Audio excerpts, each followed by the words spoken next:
Listen, chat.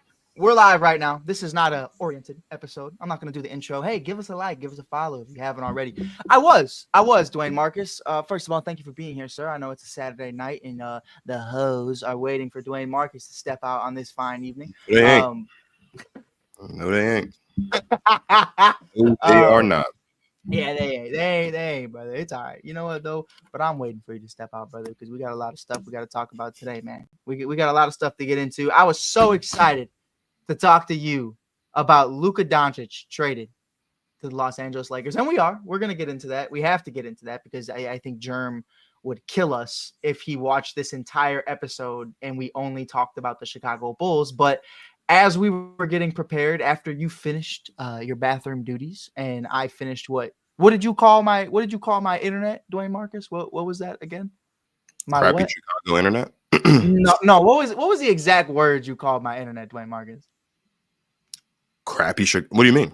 Go reread the text. When I read it, I said, wow. "Oh, that Chirac internet you got." How rude, how ignorant.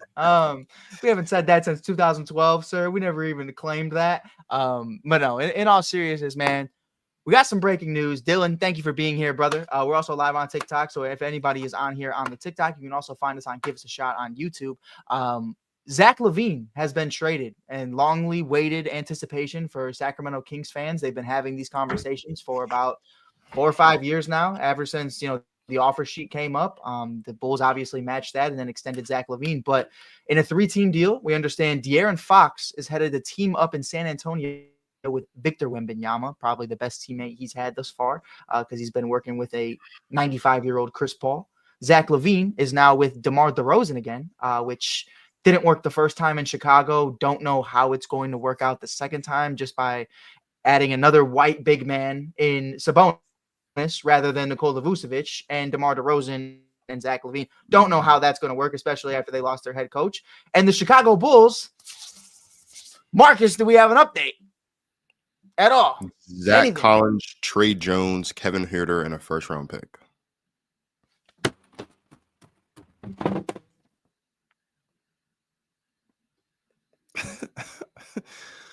So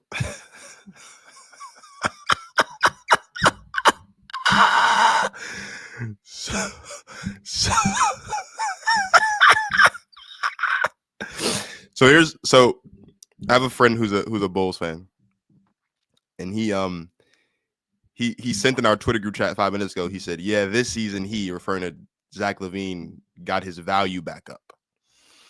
And I sent a question mark because we hadn't gotten the full details yet, so I don't know how we could say that. So I sent in response, if Lavine's trade value is Zach Collins, Trey Jones, Kevin Huerter, and a first, and that means his value is up, I have genuine concerns about the Chicago Bulls front office.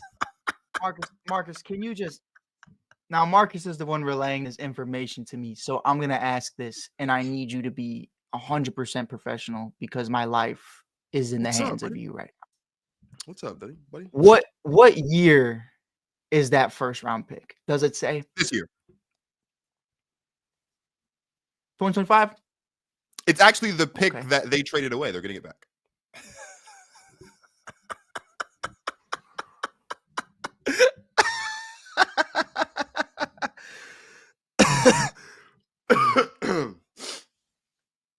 Oddly enough, not the worst deal in the last 24 hours. Don't spin this, dude. It's not the worst NBA deal in the last 24 hours. There's no spin. So we got Kevin. No, you actually can argue that it is, actually. I wouldn't say it is.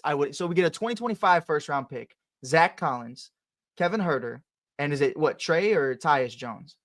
Trey Jones. Let me ask you a question. Trey Jones. Let me ask you a question. So you don't think this is the worst trade, and I know why you don't, but that's fine. The Chicago Bulls, who have been refusing to actually hit the reset button on a rebuild for the last 5 years now, this doesn't get them any closer to that.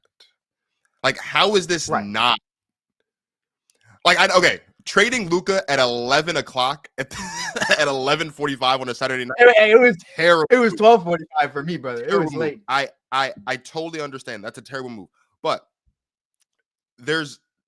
the Mavericks and the Lakers are still, after this trade, in much better positions than the Bulls are right now. Sure, but I don't. So look, I don't think the Bulls get worse, and I don't think they get better. But what I do say is, and here's where I'll push back. One, let's talk about. We're going to get into Luka in a little bit, but this is why it's still not the worst trade in the last 24 hours. Luka Doncic does not get traded unless Luka wants to get traded. And the fact that he didn't even want to get traded after coming off a finals appearance, one of the top 5 scorers this league has ever seen. And I will now, sure, Marcus, not a lick of defense. I will always adamantly say that.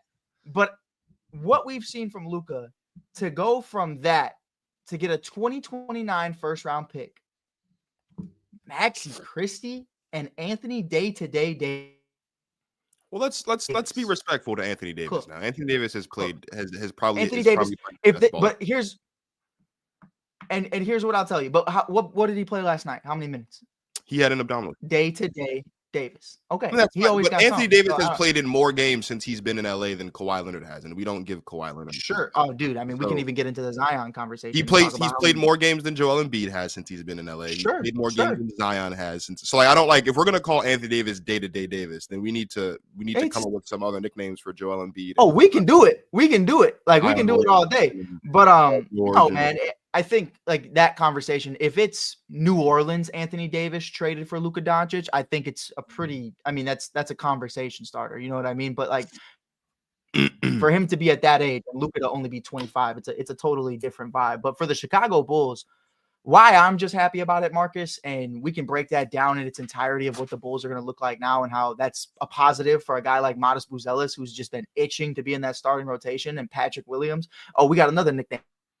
Standstill Pat. The man just fucking stands there for 40 minutes a game, doesn't do a jack shit. Hey, well, at 9 points per game, fuck it. We'll give him 10 mil for each point he fucking averages, because he averages fucking 9 off $90 million. The worst fucking contract the Chicago Bulls have had since Cristiano Felicio. Didn't think it could get worse. It got worse. But for the Chicago Bulls to let DeMar DeRozan walk, to let several other big names just leave, it didn't show what direction this organization was going to go into. Now, I knew off rip, we talked about it over the summer, and we talked about it over last offseason, that, like I told you before this show even started, I knew Kevin Huerter was a part of this. Expiring deal, young player, expiring deal soon. It's not an expensive contract. Zach Collins would rather not, but it is what it is. That kind of just shows me that Vooch is also going to be one of those next dominoes to fall.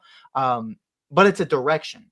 It is a direction. No, it's not. It's not a direction, Mike. I'm not going to let you spin this to say that it's I can spin it because it is what it is. For the last 3 seasons, this team has been a play-in team, and that is all they have been. They haven't gotten better, and they refuse to get worse. So to be able to just trade these guys off with expiring deals in return, you get a first-round pick, it's a direction that we suck.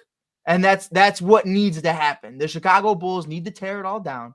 If you have to sell Kobe White as a part of that as well, it is what it is. But for them to just be in the middle, I think is the worst thing possible in the NBA. And I think a lot of people would agree with that, because if you're one of those 500 teams, you know, not that you're a fan of them, but you're Washington Wizards in Washington right now, understand the assignment is to capture the flag.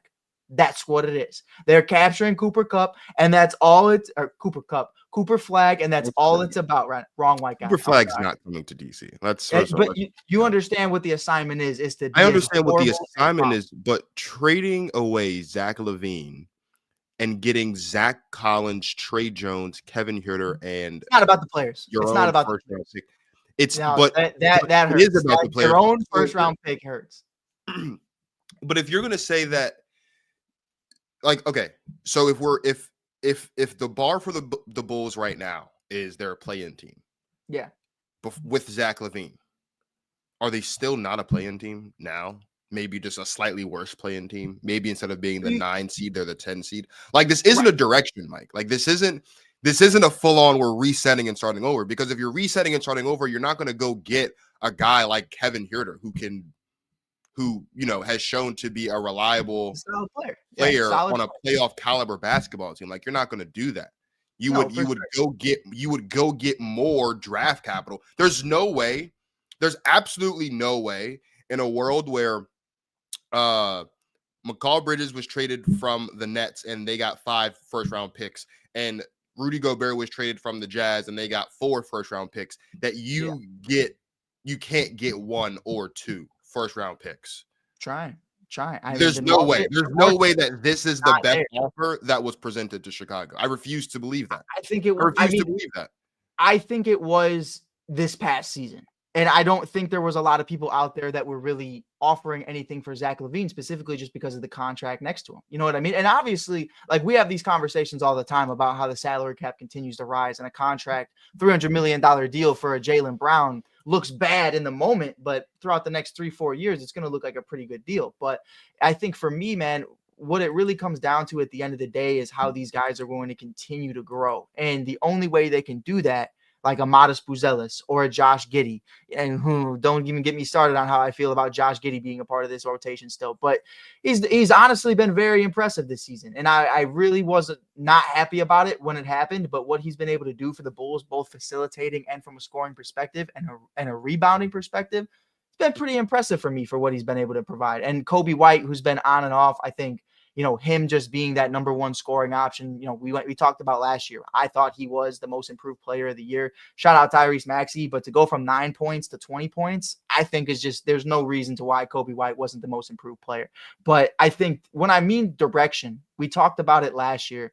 Letting DeMar DeRozan go for nothing pissed me off.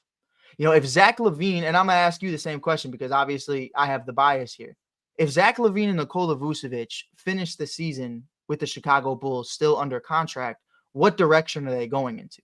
Versus if you trade away Zach Lavine, trade away Nikola Vucevic, you set the reboot button. Okay, now we have all our draft capital. Maybe we'll get more for Vooch. Who knows what happens with that? You have solid players to play alongside Modest Buzelis, and we'll see what happens. Otherwise, you're just in the same position. It's the same team every single year, and they're looking for a different product. You're the one that when I first joined this network said the definition of insanity is trying the same thing over and over again and expecting different results. And that's exactly what the Chicago Bulls have been doing. Yeah, you run back Zach Lavine, DeMar DeRozan, and Nikola Vucevic for 4 years, and you can argue because of what happened with Lonzo Ball that derailed everything. Yeah, for half a season, we were top 2 in the East. Okay, that's that fine. makes a really big difference to go from having a point guard to not having a point guard. Sure. And there's no one in Chicago's guard rotation that was going to replicate or to the best of their ability mimic what Lonzo Ball brought to the team. So that is a valid point, which is why the time for Zach Lavine to be shipped out of Chicago should have been as soon as Lonzo Ball got hurt, especially once they realized that he wasn't going to be coming back as soon as they thought he would. There's no way that you can tell me that, okay, I will give you, we do these, okay, players get put on these teams and we run the experiment. I give you 2 years, right? The first year, you're kind of trying to figure it out. You see what happens. The second year, you come back better, maybe making a couple adjustments, and you see really what the team can look like, okay? I'll give you the first 2 years of the DeRozan, Lavine, Vooch experiment. But after it didn't work, and then also Lonzo gets hurt, what's the justification for continuing to try this team back out? Like, I'm not going to applaud a fish for swimming. I'm not giving the Bulls credit for making a move they should have made 2 or 3 years ago, which is why I'm saying that this doesn't really feel like a definitive direction one way or another to me, because you're not getting anything back from this really that's going to put you in a position where if you're trying to hit the reset button, you could just go draft a bunch of young guys and figure it out and build from scratch. That's not going to happen, right? And so is Zach Lavine like this super great superstar caliber player? Absolutely not. But my other big issue with this is, and it's not all of you, but there's a lot of Bulls fans out here that whenever it's time to talk about how bad the Bulls are, you bring up the contract. It's the same thing that Wizards fans did with Bradley Beal. And I have and how's that contract? Is he supposed to say no? Is he supposed to say no? So, okay. So if it's not, it'll never be that player's fault. And I would never tell a player that in my life to say no to money. Take that shit every single day. Right. Ruin and bury this franchise if you have to. Like, we don't care as fans and consumers, and I don't think you would disagree. Like, let's bring in Asia Wilson. Asia Wilson making new heights earlier today. Whether it's the WNBA or the NBA, I mean, get every penny you possibly can. I want to see every endorsement. I want to see every commercial. I want to see every contract continue to grow and grow and grow. Even if you don't believe Jaylen Brown was worth $300 million. If I'm in Jaylen Brown's corner or just a guy walking down the street, I'm like, accept that fucking deal. I don't care about these owners. I don't care whatsoever about any of these guys. I think for me, and this is where in Chicago, it's a very different conversation because I'm a diehard Cubs fan. I will be till the day I die. But I have a lot of friends on the South Side, man, and they deserve a good product. You watched the Chicago White Sox, owned by Jerry Reinsdorf, who also owns the Chicago Bulls, lose 120 plus games this year, spending zero to no money this past offseason to improve this said roster. Now with the Chicago Bulls throwing out the same product every single year and to no fault of the fans having to go back and see that same team every single year. And you can make the argument, well, if you don't like it, stop going to the games. That's not realistic. That's not life. That's not how it works. At the end of the day, Jordan Poole is going to see a few courtside baddies at a Washington Wizards game because it's a fucking professional NBA basketball game. Now, no, there's a lot of beautiful black women in DC. Is what it is. Well, I've never been, so I wouldn't know. Well, but we need to come on down here. Well, hey, you got a couch for me, brother. If you got a couch for me. But in all seriousness, man, what this is for me, and this is where I need you to kind of step into my realm of the Reinsdorf era and just their incompetence of moving on from players. It doesn't tell you that the future is bright. And I want that crystal clear. For all the Bulls fans, we have 42 people on the TikTok. We have 3 people on the live. For everybody listening to this, Zach Lavine getting traded does not mean the Cooper Flagg era is in full effect and we're about to get the number 1 pick. By no means, by no stretch does that mean that. What it does mean is a new era of Bulls basketball is coming, led by Kobe White, presumably. Maybe in the next couple of days, Kobe's moved too. I really don't. Kobe White is on a phenomenal deal right now. Go ahead and look up that contract for me while you got a minute there, Marcus, because holy shit, Kobe White could be a huge asset to the Boston Celtics, the Denver Nuggets, or any big team. He's making about $10 million a year. He's on a 3-year, $36 million contract right now. Yeah. And the way he's shooting the lights out the ball at times, even to just be a role player. I mean, Kobe is a upgrade for a Derek White. So for me, it just screams change, Marcus, and that's all it is. I understand it's not perfect. I understand it's not beautiful. I understand those contracts. I'll have to look at them because my shit's wonky right now. It won't load on Zach Collins' contract because I do believe he has a few more years left, if I'm not mistaken. You can correct me on that.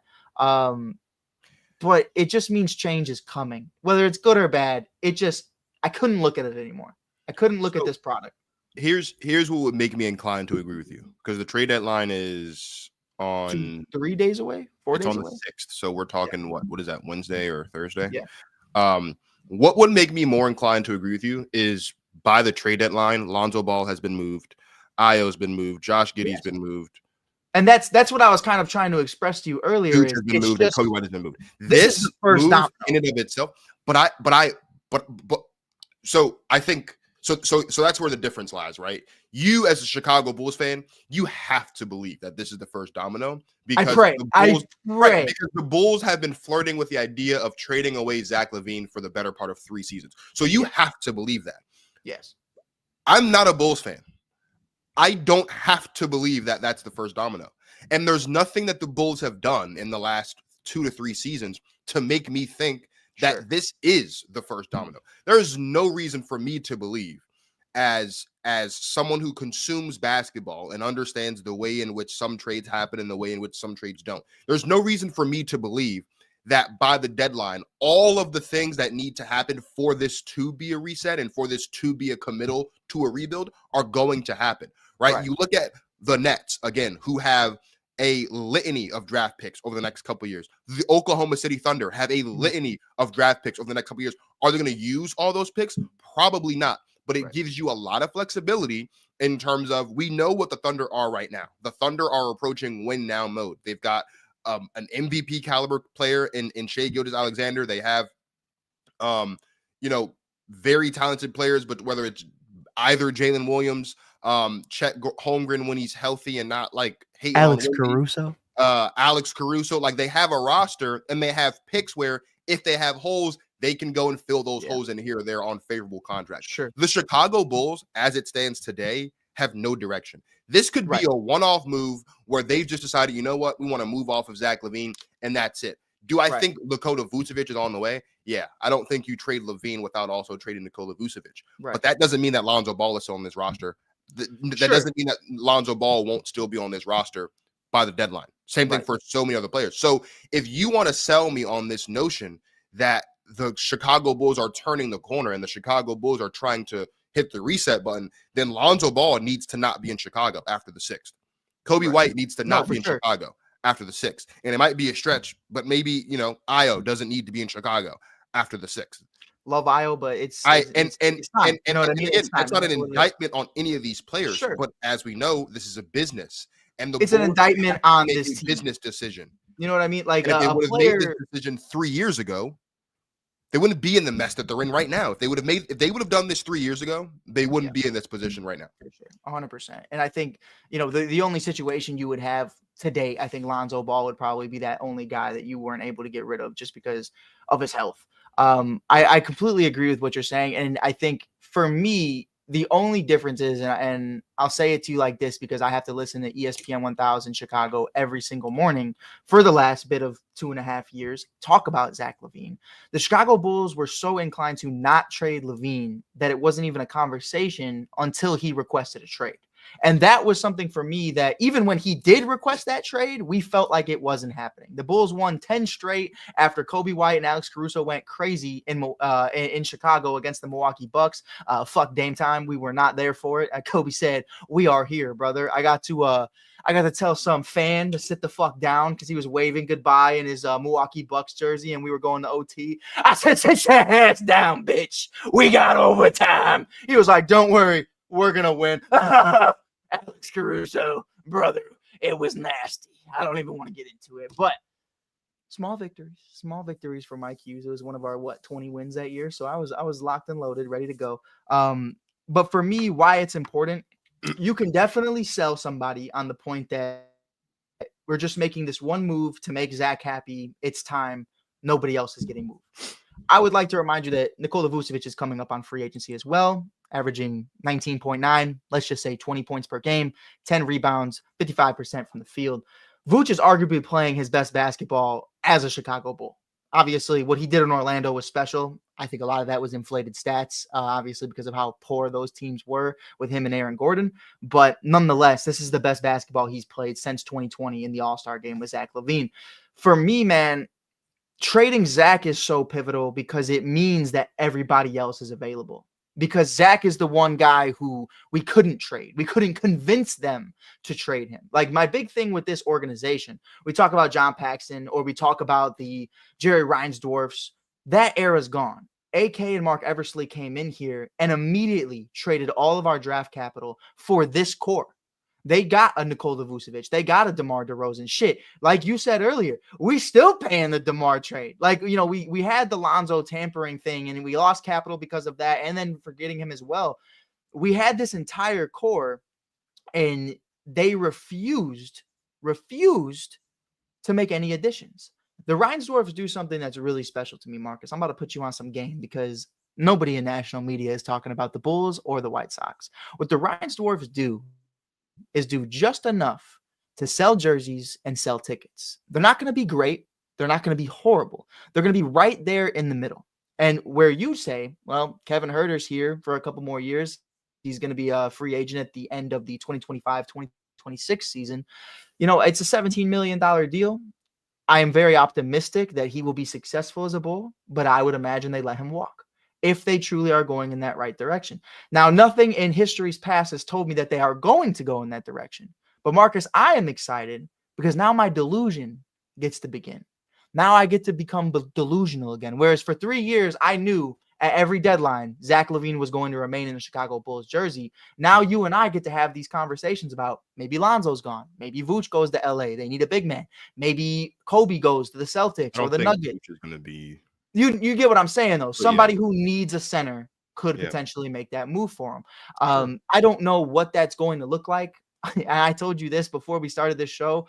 I am just so happy DeMar DeRozan did not get sent back because the way I would have lost my fucking top if we let him walk just for him to walk back in the room. So we have this awkward exchange of like, hey, how you doing? Like that weird SpongeBob meme. We'll pull it up later on when I edit this.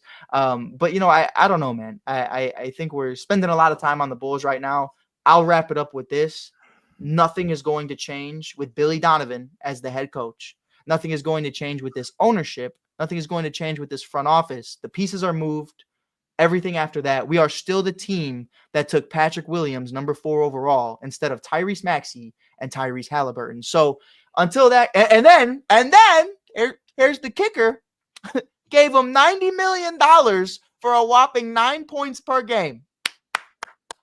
Hey, Marcus, you want to talk about somebody who's untouchable right now?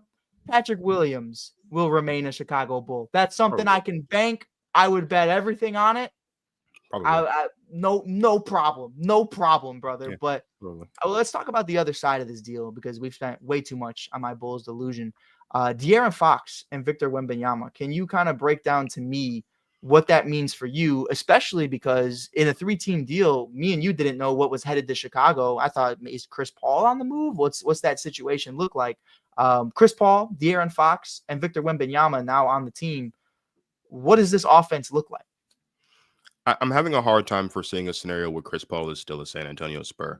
I know that it was just announced that he and Wemby are supposed to be teaming up for the skills challenge in a couple weeks for the All-Star game, and like that's cute. Love that for them. But I can't possibly imagine the Spurs are going to keep De'Aaron Fox and Chris Paul. Like I just don't see that working. You're not going to have Chris Paul come off the bench, I don't imagine. And starting Chris Paul and De'Aaron Fox alongside each other in the backcourt is just a terrible decision all the way around. I do think there are some options. Chris Paul's old. So, like, the likelihood of any team trading anything of any real value for Chris Paul is really uncertain.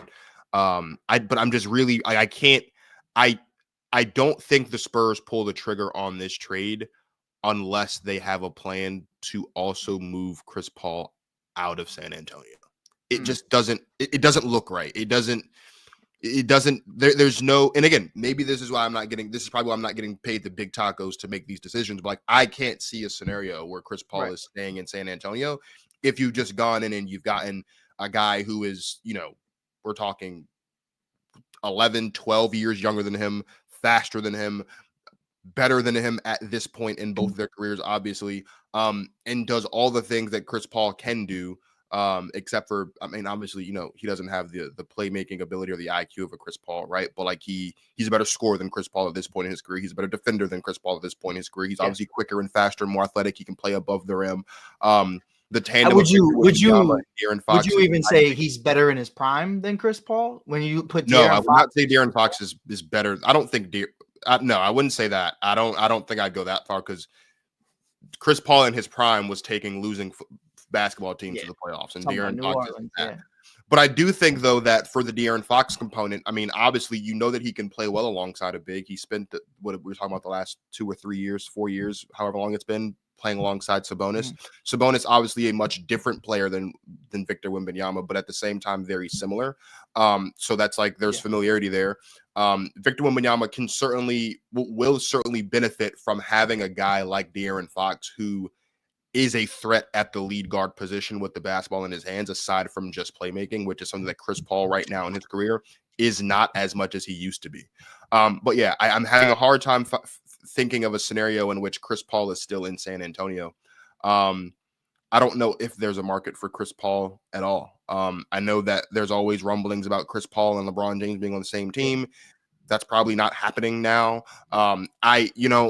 The Mavericks are making a bunch of stupid trades. Maybe they want to go trade for Chris Paul. If you're talking about trying to, and I say that half jokingly, but half seriously. Like I know we'll talk about it in a second, but I think the thing that's most head scratching for me, at least, about the Mavericks isn't just trading Luka. That's dumb in and of itself, but you're trading away Luka when the thing that made the Mavericks such an interesting basketball team was you had arguably one of the most talented backcourts in the history of basketball in Luka Doncic and Kyrie Irving.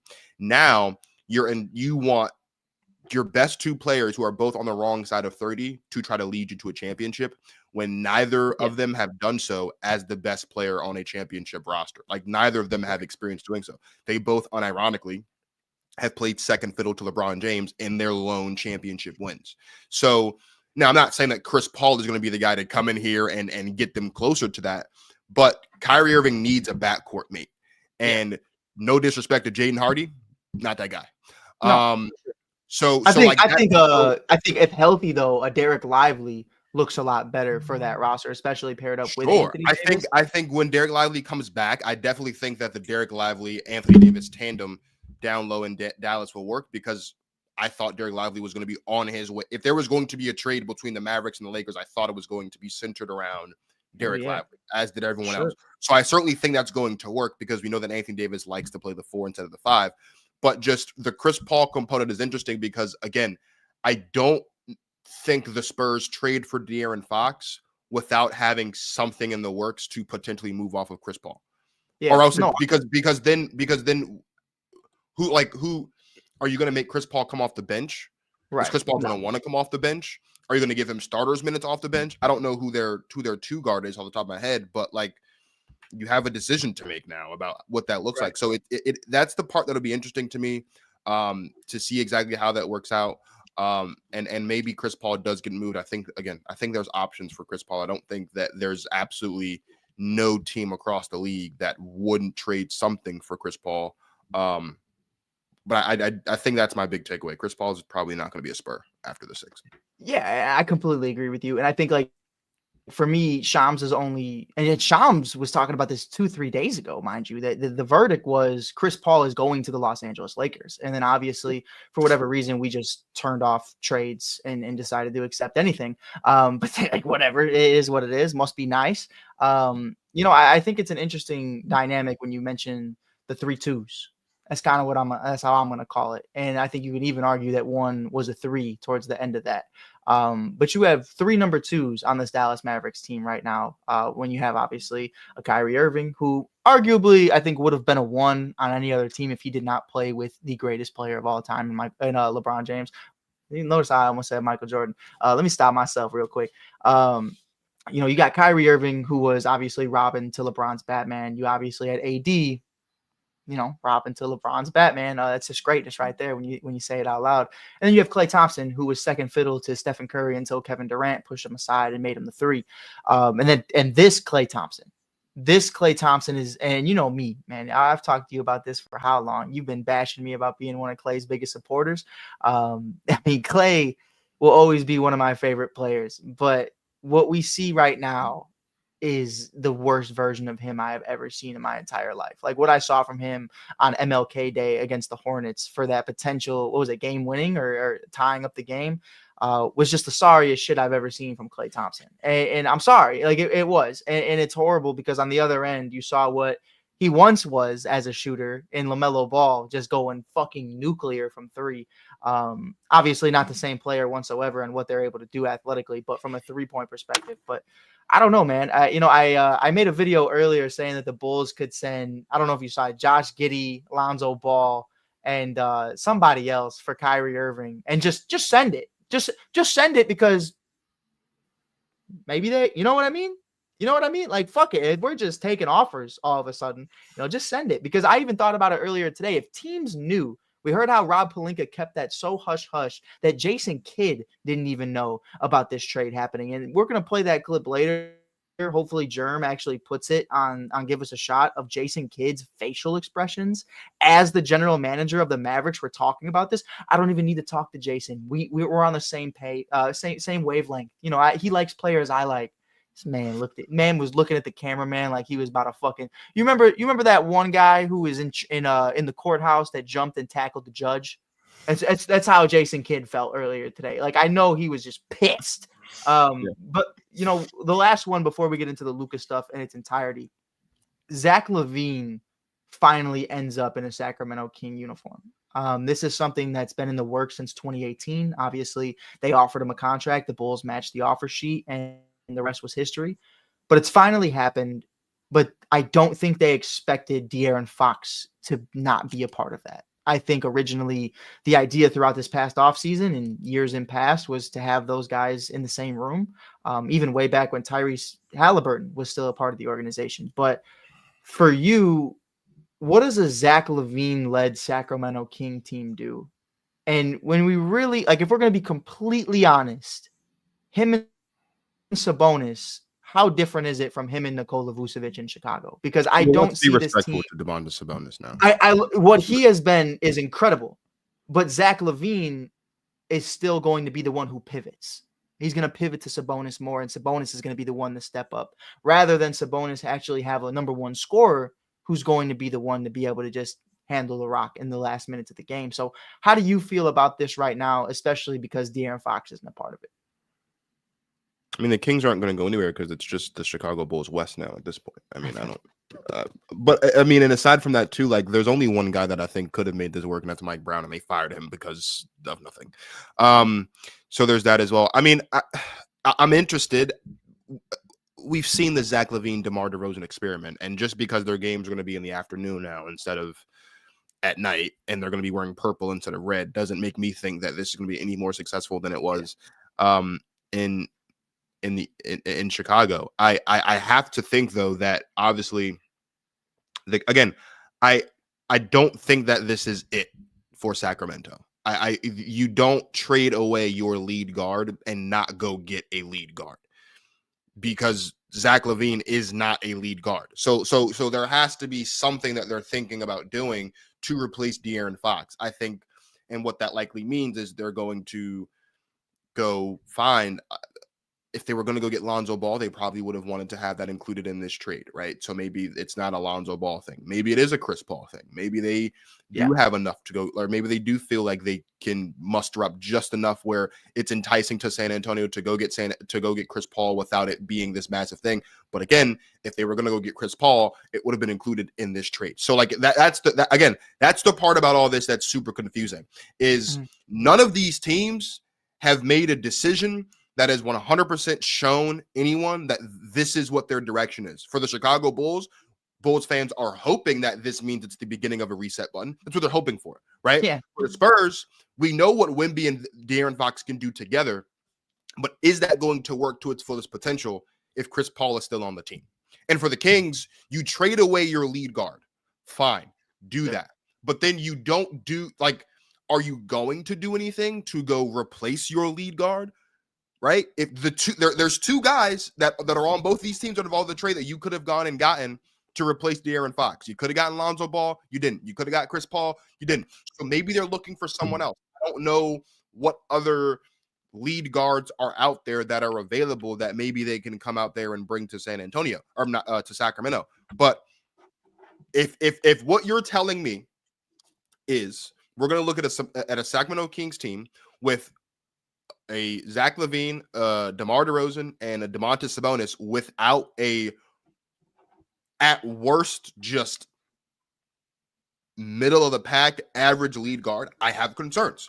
Because when we watched Zach LaVine and DeMar DeRozan play basketball in Chicago without a middle of the pack average at best elite lead guard, They were in the play-in, so that's where I'm at. And again, if they were going to go get Chris Paul, it would have been included in the deal. If they were going to go get Lonzo Ball, it would have been included in the deal. There's no way they're going to double dip with either of those teams. There's just no way that would be happening. And so that's the part for the Kings that's even more head scratching is who is going to be you're not trusting Zach LaVine in the year of our Lord 2025 to be your lead guard.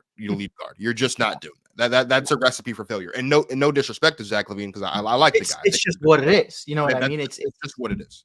Yeah, it's what it is. And there's no way around it. And I'll be completely unbiased because now I'm free. And I can just watch Zach LaVine hoop without my negativity and my hatred for this organization that I choose to love be implicated on my hate for him. But Zach LaVine's a hooper, and he's been hooping out of his fucking mind. He's not a 3-level scorer by any means, but he can definitely get in the paint. He can definitely shoot the fuck out of the ball. This is a guy shooting over 50% from the floor this year, shooting 40% damn near from three. He's definitely going to be a huge asset for this team. And where I say, mommy, I want the Sacramento Kings with DeMar DeRozan, Zach Lavine, and Sabonis, she'll say, we have the Sacramento Kings at home, and just flip Sabonis for Nikola Vucevic. And that's what I get as a Chicago Bulls fan, because we're always right there, but never close enough to get over the hump. So Sabonis is definitely going to be a huge upgrade for Zach Lavine, and I'm excited about that. I didn't mean any disrespect when we had that conversation earlier today about them just flipping two white centers and DeMar DeRozan and Zach are back together. Like, Sabonis is in a different level than a Nikola Vucevic. But in that same argument, Nikola Vucevic is also in the best year we've seen from him since 2020, and that still wasn't leading the wins. This team is 20-28. So yeah. I don't know what the future holds for any of these organizations. I would say, if I had to give that silver lining of which one I'm most excited about, it is most definitely De'Aaron Fox and Victor Wembanyama, especially if Greg Popovich can come back and to the best of his ability. We'll see what happens with that situation, but what Pop could potentially do, it's Lob City back in Cali. I'm really excited to see what they could potentially be. I mean, I'm looking at these point guards. Like, I don't know. Like, there's not a point guard that you would trade. I could see Terry Rozier maybe. You're not trading for Terry Rozier in the. But you know what? But what I'm saying is, like, there's really nothing you can think of. I'm going to ask you this question before we move on to Luka, and it's an honest question, and you can cook me if you want to. How far do you think the Nuggets want to go with Russell Westbrook? Because this is the best ball he's played in a very long time. Would you? I think they're definitely going to keep Russell Westbrook because, again, if you're going to move off of someone, you have to have a contingency plan to replace them. Right. If you're going to move off of Russell Westbrook, you have to have a contingency plan to replace him. And that contingency plan is probably why you're trading for him. Like you're going to trade away Russ to the Bulls with a bunch of picks to go get Lonzo. Like, you know what I mean? That's why you're not going to trade Russ away, because Russ by himself for something else other than a lead guard is not going to get you enough flippable assets that you can send somewhere else to go get your replacement. Right? If I'm sitting here and I'm looking, I've got the salaries pulled up and I'm looking at all the point guards that might be available for trade. The only name, because DeJounte Murray tore his Achilles the other day, so that would be the guy, in my opinion, that if you're going to replace De'Aaron Fox with someone, it would be DeJounte Murray, because the Pelicans are having a fire sale. Like, that would be the guy. Yep.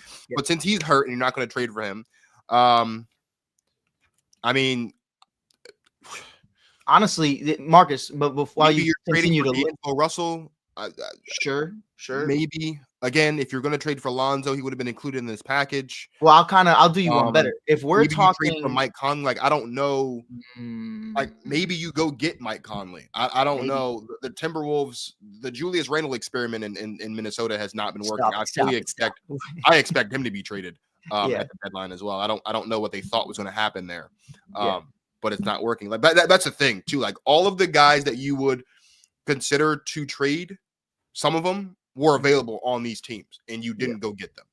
Right. The guy that probably would have made the most sense to replace De'Aaron Fox with, he tore his Achilles last night. So you're obviously not trading for him. So I don't, again, I would say best case scenario is maybe they pick the phone and they call Brooklyn and they say, hey, Brooklyn, what do you want for D'Angelo Russell? How much is D'Angelo Russell making this year? D'Angelo Russell is gotta find it. No, you're good. Don't worry about it. Because I got it pulled up. I just scrolled too far. That's all. Can I shoot an idea at you while you find that? Making just shy of $19 million this year. So here's my issue with that. I mean, especially when we're talking about the Sacramento Kings. If we're looking at their team as a whole, it gets really hard, because Zach Lavine obviously making $40+ million. Zach Collins, who's a great asset that you could flip. You got a guy, Kevin Huerter, who was just making $17 million per year. So that's a great asset. You don't have that. I know it's crazy to say that they would go back to Chicago, because at that point it's just the Sacramento Bulls. But with a Kobe White, who was only making $10 million a year, I think that's where you're not trading away bigger names. You have more flexibility with only $10 million per year to be able to acquire that. Now, like I said, it's Kobe White, Zach Lavine, DeMar DeRozan, and Sabonis. So at that point, it really is just another play-in team. If that you're you gonna just go, traded if for. you're gonna go back to Chicago to get a guard, you're going back to Chicago to get Lonzo Ball. And I don't care that Lonzo Ball is approaching Sure, 30 and he's making $20 million a year. sure. You're not picking back the phone That's my back up. problem, though. They can't afford to trade for Lonzo Ball right now. That's I the understand. situation. I understand that, but I feel like, again, like if you're gonna go back to Chicago and pick up the phone and say, "Hey, we want one of your guards," and you're not looking for Lonzo, and you don't do whatever you can to make the salaries work to go get, like, that doesn't make any sense to me. Right. It would have to be a three-team deal. Kobe White is not going to be a better fit in the on this basketball team than Lonzo Ball would be. And so again, it goes back to what I was saying earlier. Like, maybe they do trade for Russ, but if you're trading for Russ, then the Nuggets need to go figure out who they can go get. And there's not a lot, like any possible point guard that you can think of and say, maybe we can go get that guy. That guy has either been moved or he's pretty much untouchable, right? Like, the Celtics aren't going to trade Drew Holiday. You can't go get DeJounte Murray. I truly think DeJounte Murray tearing his Achilles threw a wrench in a lot of teams' plans, because that was the guy in New Orleans that everybody wanted, I think, because there's a lot of teams that need a guard. And I think there would have been a lot of teams, Sacramento. I think you can look at the Nuggets, maybe if they wanted to move off of Russell Westbrook. I think you can look at a team. Dang it. I just had it. But there's a couple other teams that you can look out here and say, maybe, the Phoenix. Thank you. That was the other one. Maybe you go look at the Suns and say, maybe we go, but he doesn't have an Achilles, so now you can't. And so now a lot of teams just kind of stuck where they're at. And that's unfortunate. That's what I would say. I would say that's a bolt. I would say that's a bolt that got thrown in there. The fucking wrench occurred last night while Dwayne Marcus and I was just chilling, ready to end the night. Random Saturday night, start of February. Marcus. Speaking of, it's the beginning of February and you didn't wish me happy Black History Month. Shame on you. Happy Black History Month, Dwayne Marcus. Thank you. Yeah, that, well, you know what? You know what? You actually, in the middle of that random radio silence, that was me actually feeling bad. I probably should have. I'm sorry. I'll be better next year. I promise. Last night though, man, the biggest wrench in potentially NBA history. It's up there. It's definitely up there. It's Babe Ruth getting traded to the Yankees for baseball. The Lakers get Luka Doncic, Maxi Kleber, and Markieff Morris. It's not that anyone gives a fuck about Markieff Morris. The Mavericks get Anthony Davis, Max Christie, who I was watching play against the Knicks hours before, and a 2029 first-round pick from the Lakers. The Jazz, who just were so willing to help ruin the NBA. And then the Western Conference decided Jalen Hood Shiflin. How do you pronounce his name, Marcus? Shafino, a 2025 second-round pick from the Los Angeles Clippers, and the Mavericks second-round pick. That was enough for them to watch Luka Doncic go to one of the best NBA franchises the world has ever seen.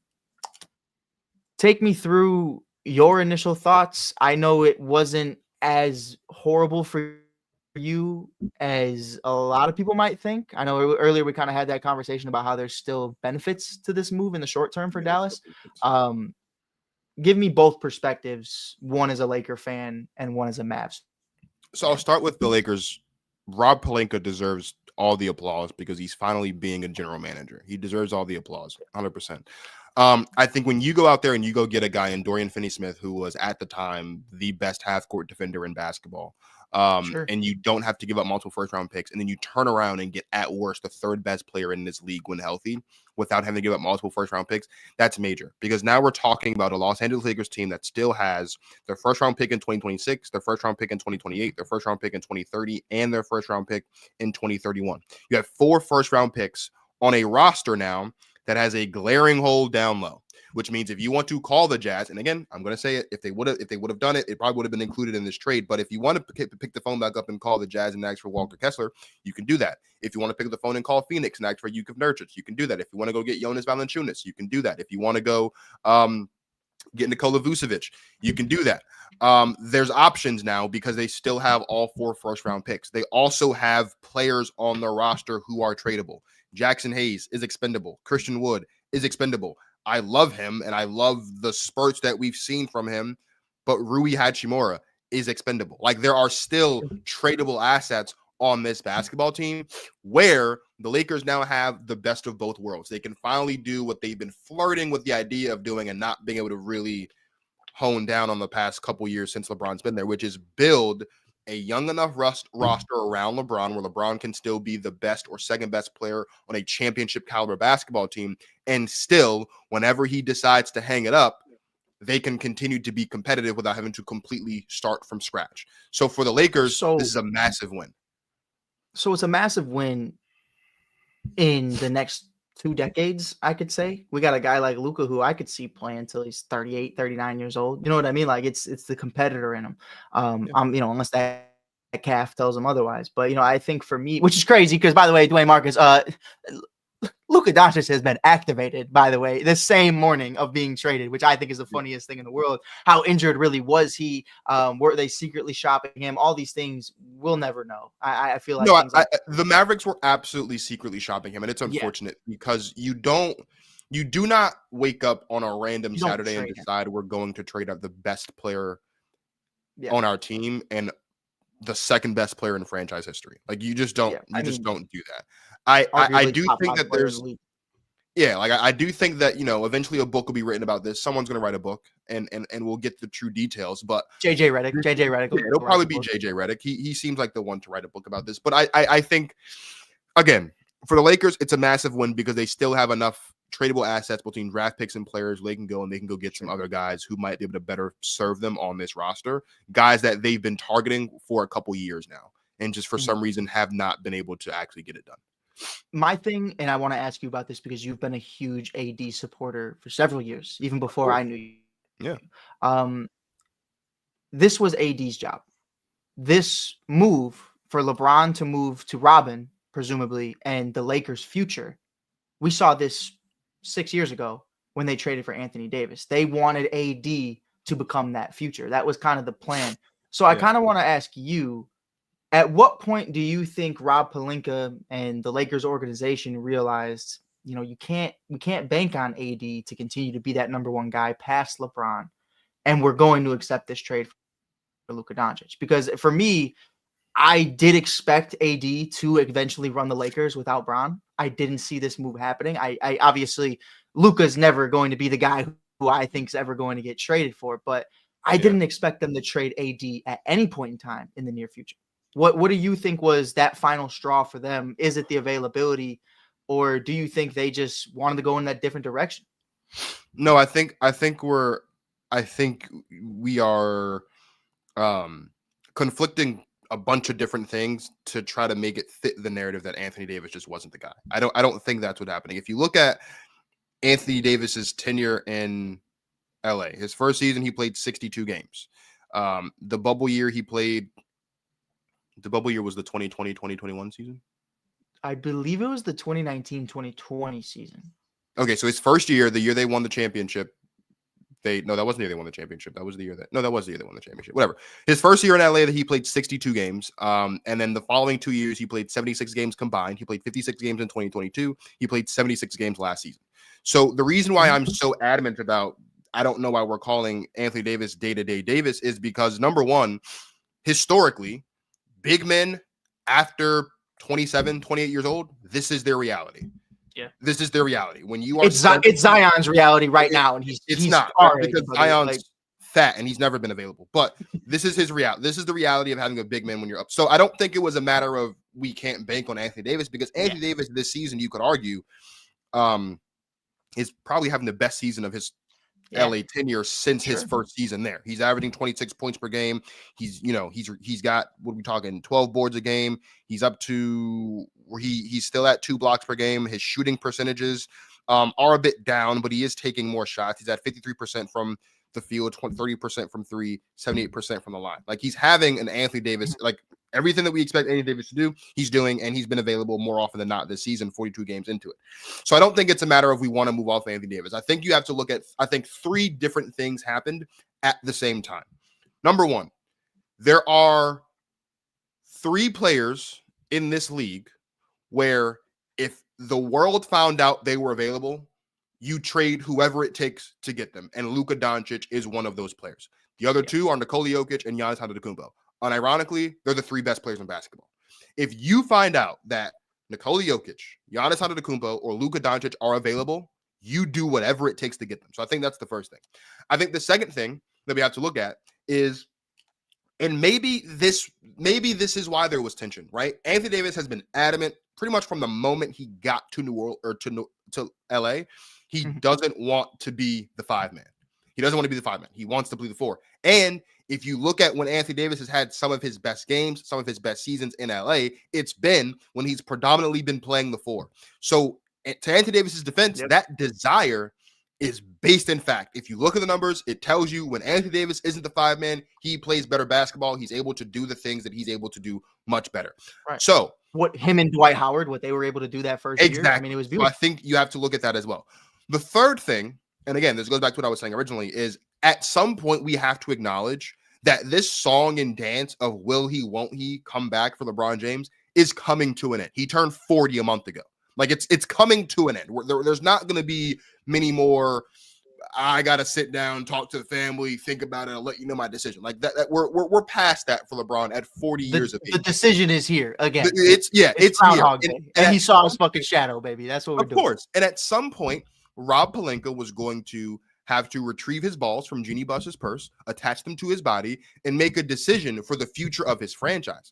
And the best decision for the future of your franchise is to go get the third best player at worst in basketball. And if that means that Anthony Davis is a casualty, unfortunately, that's the reality of the world of the NBA that we live in. And so again, as I said earlier, when you have a Los Angeles Lakers team now who went to go get one of the best half-court defenders in the league at the time in Dorian Finney-Smith, when you go out there and able to get a guy in Luka Doncic who we know, when healthy, at worst, third best player in basketball, and all you gave up to get both of those players is a couple players here and there and 2 first-round picks. So you're still sitting on 4 first-round picks and, again, a bunch of other players who you can move. That puts the Lakers in the perfect position. It puts the Lakers in a position that the Warriors wish they were in. The position to have a bunch of young guys around your vet that can be good enough to win a championship, but also if your vet calls it quits tomorrow, this team can you still got something to work with. Yeah, Luka Doncic, I don't care if Luka Doncic was 300 pounds. Luka Doncic at almost 270 dragged your team. I don't want to say drag and be disrespectful, but took this team to an NBA Finals appearance. So if you're telling me that you don't want that, as opposed to saying, yo, dude, just lose some weight for me. Just do that. Instead of doing that, you just say, you know what? We're done with you. We're fresh off a franchise. We're fresh off our first finals appearance since 2011. We're good. We're good, dude. Just we'll send you on your way. Rob Pelinka would have been a fool to have not done whatever it takes to go get Luka Doncic to be on this basketball team. It's 100% a win, and I don't think it's an indictment on Anthony Davis. I don't think it's an indictment on LeBron James. I don't think this is a LeBron James made this decision because that's his guy. You're certainly not making that decision. Right.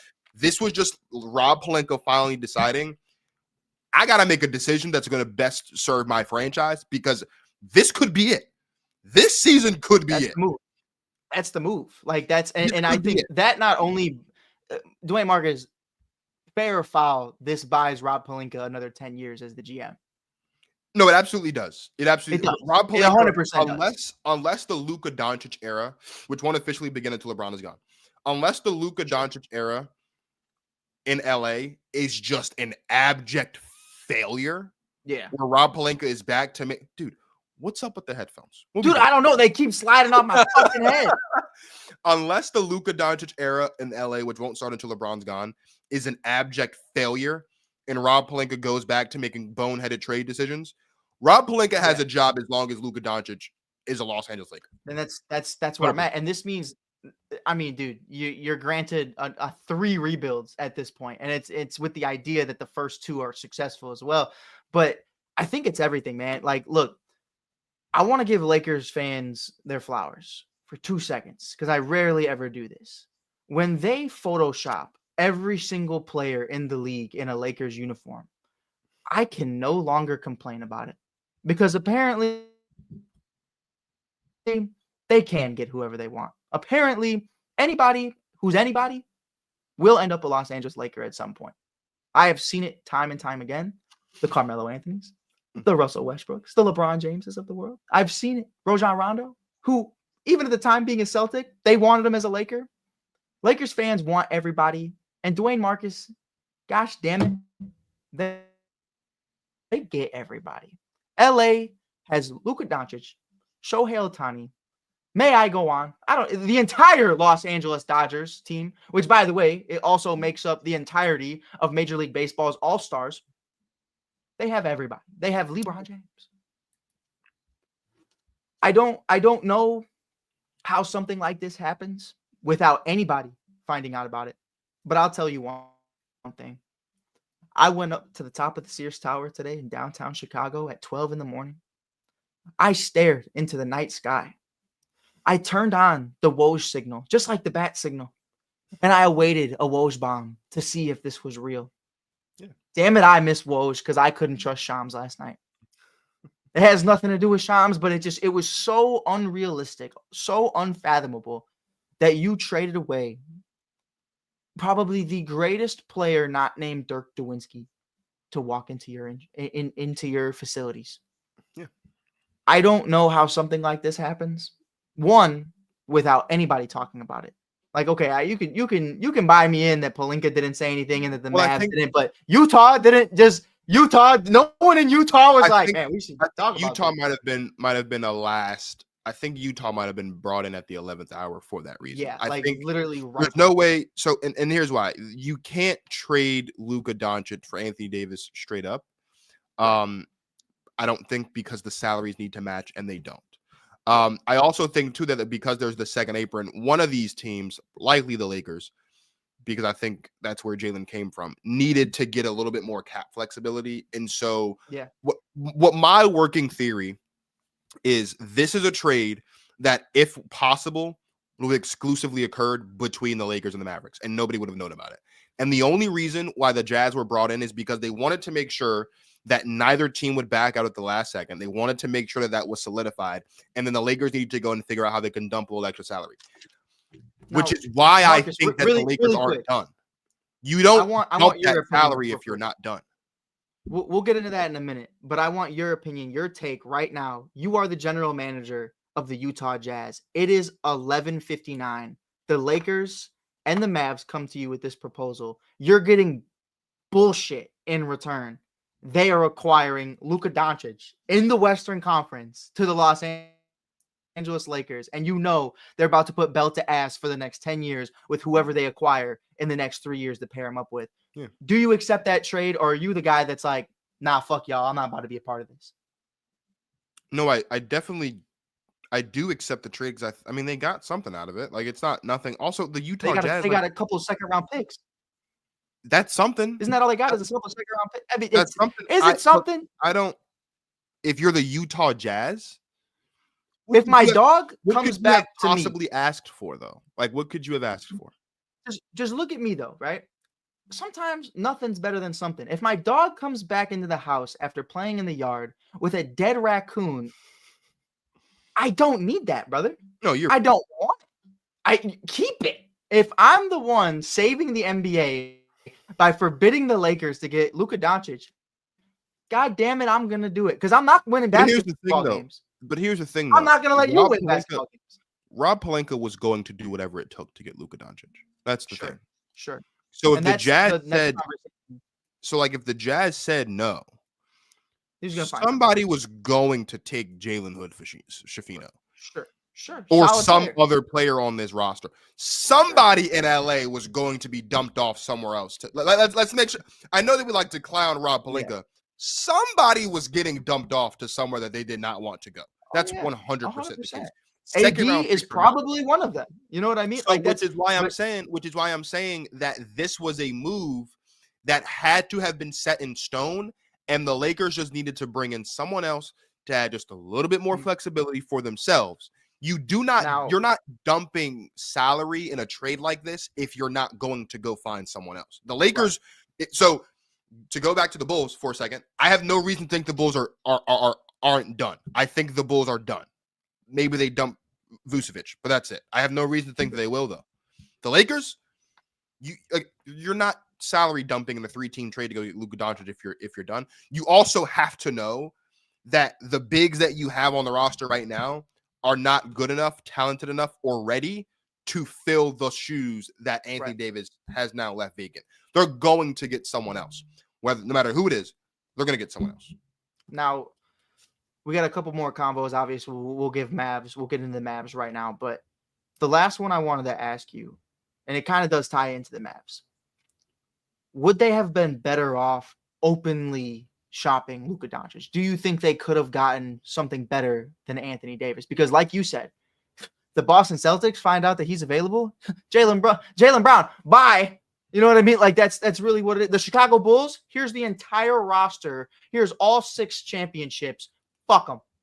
As well, like, you know what I mean? Like, this is I think out of respect for Luka Doncic, despite the fact that they and I think we know who it was. It was Michael Finley.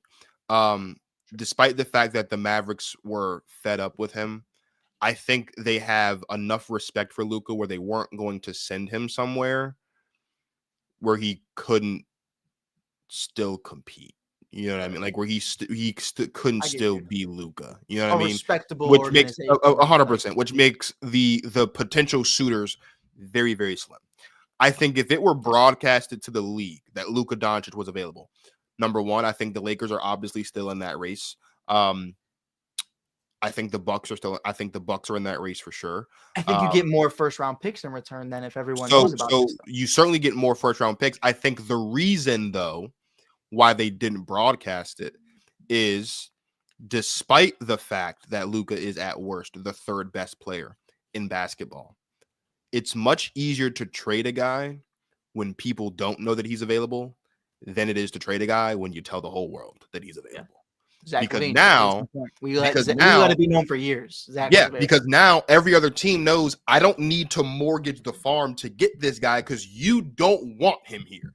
Yeah. And so now I get to throw packages out here to see just how badly you don't want him.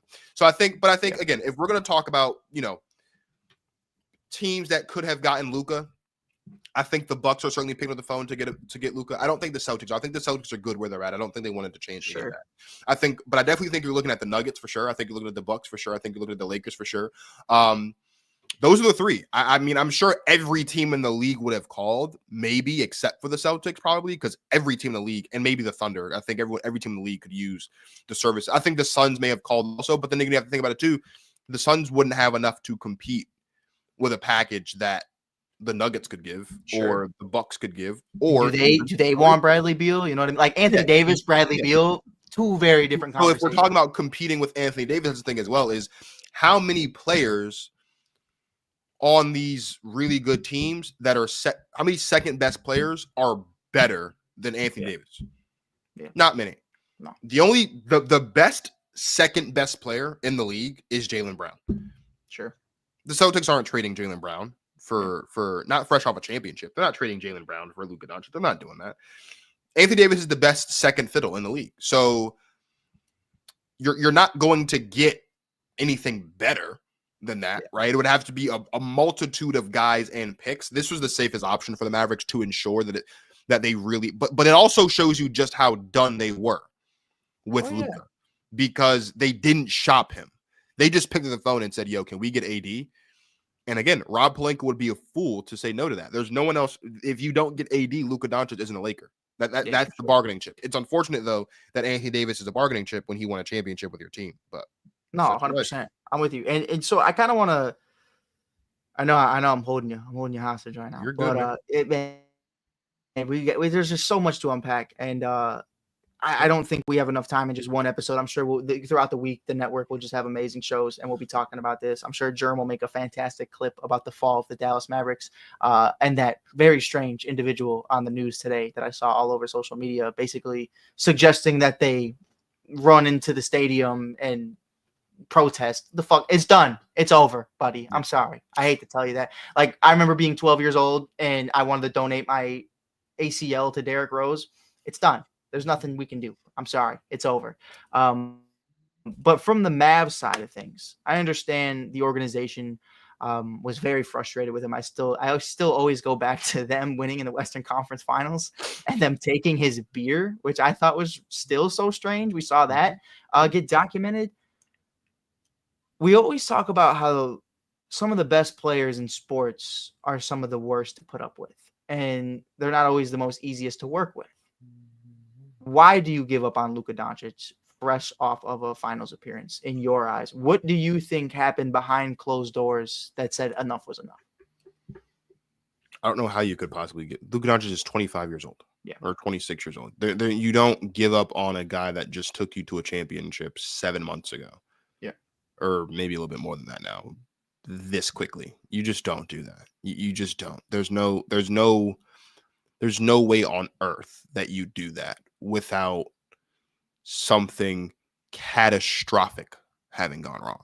yeah. If I can watch the New Orleans Pelicans continue to employ Zion Williamson, who has played less than half of the possible games he could have played in his career up to this point, you can't sit here and tell me that the Mavericks couldn't have mustered up enough courage or enough guidelines. Dude, if you have to embarrass Luka the way that the Pelicans embarrass Zion and put a weight requirement in his contract, do that.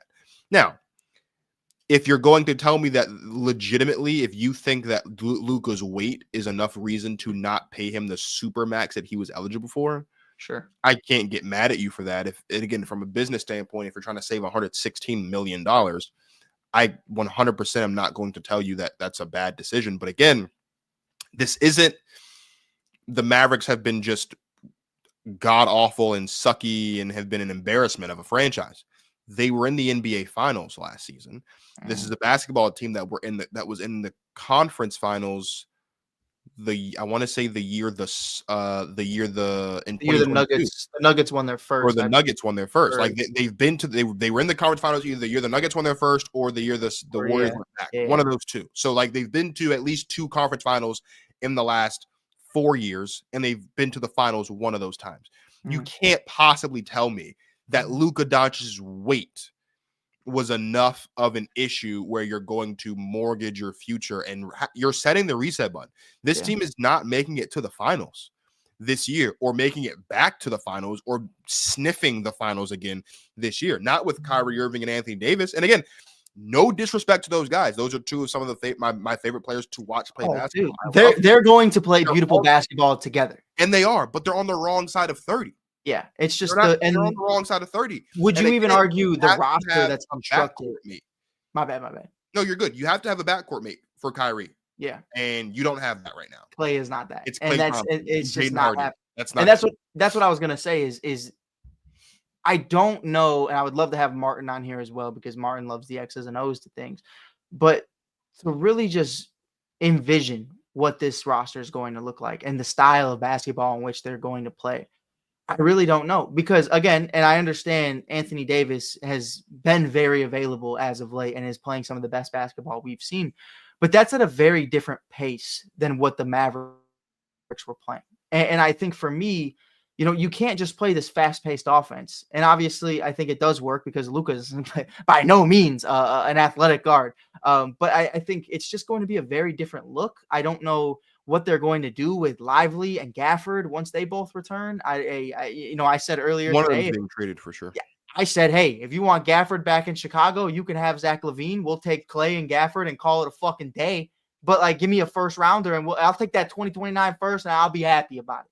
But instead, I get Kevin fucking Huerter. I digress. This segment's not about me, but I just don't see a world where Kyrie Irving is on this roster going into 2026. And I think Kyrie understands that as well. I think not only is Luka Doncic blindsided, LeBron James is blindsided, Anthony Davis. If I'm Klay Thompson, first, you have to mirror on the wall, brother. Lil Wayne. You have to listen to that song before you get to the game because you have to check yourself before anything. Whatever you got to do, go on a little boat retreat, whatever. But if I'm Klay, who I would imagine the only reason he went to Dallas is 1, because they offered him the money, and 2, because he's playing alongside a team that just went to the finals. If I'm Kyrie Irving, I'm sick. I'm itching at the bit to get the fuck out because obviously, look, no disrespect, but we saw what happened in Boston. Kyrie Irving, after a long season, kind of runs out a little bit of energy. Well, buckle up, bro. because you're about to be the number one scorer on this team next to Anthony Davis. And with Anthony Davis coming off an injury, can you expect, and is it even fair to have Anthony Davis come in and immediately be that number one option? I say no. You're in a new system. You just came off an injury. Whether it's serious or not, you're playing catch up while everybody else is running 100 miles an hour. It's just a horrible situation to go into. And one, I do want to give credit where credit is due. I've seen a lot of comments. I've seen a lot of tags. Everybody needs to leave Mark Cuban alone. Mark Cuban sold the majority of his stock in ownership. Yeah. This was not his decision by any means. The man a year ago said he'd rather divorce his wife than lose Luka. Trade Luka Doncic. Yeah, and I truly believe him when he says that. Oh yeah, Luka. I mean, Mark Cuban is one of the biggest basketball heads that is on Wall Street. You know what I mean? Like that truly understands the game. Players love him. So for this to happen, one, ownership, you can tell immediately. Whoever he bought that out with does not understand hoops, does not understand what they have. We're going to let Dwayne Marcus and myself out of here. I'm sure we'll be back probably talking more trades around the deadline. We can coordinate something. We got some NFC North stuff coming for y'all as well. I'm in my favorite time of the year. You know, Dwayne Marcus likes to talk playoffs. I'm in my favorite time of the year. The Bears have won another offseason, ladies and gentlemen. No one talks about it. We are the offseason kings. You don't hang banners for winning the offseason. Well, you know what? I can't say that on here, but I'll say it to you afterwards. But gotta do something. No, I can't. It's not good for kids. But it's not appropriate. It's not appropriate for the younger viewers. But what younger viewers do you think you have right now at 10 o'clock on a school night? It's Saturday. It's not Saturday. What's wrong with you? It's Sunday. Oh man. Yeah. I thought I had. Dang, it is Sunday. Wow, sorry, my fault, chat. Hey, go to school, kids. Anyways, the Chicago Bulls have Kevin Huerter, Zach Lavine is gone. Holy shit! Don't know what else to tell you, baby. But Luka Doncic, you're about to win 3 straight championships in the year 2028 to 2030. Congratulations. Until then, this is Dwayne Marcus. You can catch him on the Give Us a Shot Network. Or, Dwayne Marcus, where can everybody find you on social media platforms? I've seen you've been growing very quickly. At Marcus.talks.sports on Instagram.